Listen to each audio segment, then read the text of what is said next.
ಹಾಗೂ ಪತ್ರಿಕಾ ಸ್ನೇಹಿತರೆ, ಇವತ್ತು ಶಂಕುಸ್ಥಾಪನೆಯನ್ನು ಪಾತಾಳಲಿಂಗೇಶ್ವರ ನೂತನ ದೇವಾಲಯದ ಶಂಕುಸ್ಥಾಪನೆಯನ್ನು ಸ್ವಾಮೀಜಿಗಳ ನೇತೃತ್ವದಲ್ಲಿ ತುಂಬ ಉತ್ತಮವಾಗಿ ಈ ಕಾರ್ಯಕ್ರಮವನ್ನು ನಡೆಸಿದ್ದೀರಾ.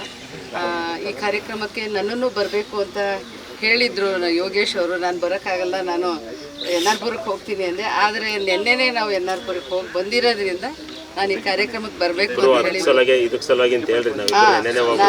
ನೆನ್ನೆನೇ ಹೋಗಿ ತಮ್ಮಯ್ಯ ನಾನು ನೆನ್ನೆನೇ ಹೋಗಿ ಈ ಕಾರ್ಯಕ್ರಮ ಇದೆ ಅಂತ ಹೇಳಿ CM ಮುಖ್ಯಮಂತ್ರಿಗಳಿಗೆ ಹೇಳಿ ನಾವು ಈ ಕಾರ್ಯಕ್ರಮಕ್ಕೆ ಬಂದಿದ್ವಿ. ಯಶಸ್ವಿಯಾಗಿ ಈ ಕಾರ್ಯಕ್ರಮವನ್ನು ಮಾಡಿದ್ದಾರೆ.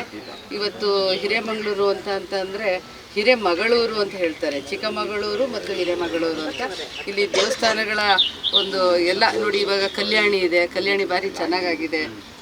ರಾಮನ ದೇವಸ್ಥಾನ ಬಂದವರೆಲ್ಲ ಅಲ್ಲಿ ವಿಸಿಟ್ ಕೊಡ್ತಾರೆ.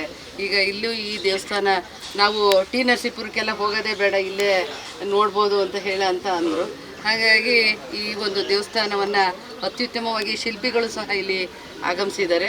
ಉತ್ತಮವಾಗಿ ಕೆಲಸಗಳನ್ನ ಎಲ್ಲರ ಸಹಾಯದಿಂದ ನೆರವೇರಿಸಲಿ ಅಂಥೇಳಿ ನಾನು ಏನಾದರೂ ಇವಾಗ MLC ಅಂತ ಹೇಳ್ಬಿಟ್ರು ತಮ್ಮಯ್ಯನವ್ರು, ಇವಾಗ ನಮ್ಮ ಮಾಜಿ ಅಂತ ಹೇಳಲಿಲ್ಲ. ಈಗ ನಾನು ಆದರೆ ಸದ್ಯದಲ್ಲೇ ಆದರೆ ನಾನು ಸಹ ಇದಕ್ಕೆ ಸಹಕಾರವನ್ನು ಕೊಟ್ಟು ನನ್ನಿಂದ ಏನು ಸಹಾಯ ಆಗುತ್ತೆ ಅದನ್ನು ಮಾಡ್ತೀನಿ ಅಂತ ಈ ಸಂದರ್ಭದಲ್ಲಿ ಹೇಳ್ತಾ ನನ್ನನ್ನು ಕರೆದು ಒಂದು ಈ ಸಭೆಯಲ್ಲಿ ಒಂದೆರಡು ಮಾತನಾಡಲಿಕ್ಕೆ ಅವಕಾಶವನ್ನು ಮಾಡಿಕೊಟ್ಟಿದ್ರೆ ತಮಗೆಲ್ಲರಿಗೂ ಧನ್ಯವಾದಗಳನ್ನ ಹೇಳ್ತಾ ನನ್ನ ಮಾತಿಗೆ ವಿರಾಮವನ್ನು ಹಾಕ್ತೀನಿ. ನಮಸ್ಕಾರ.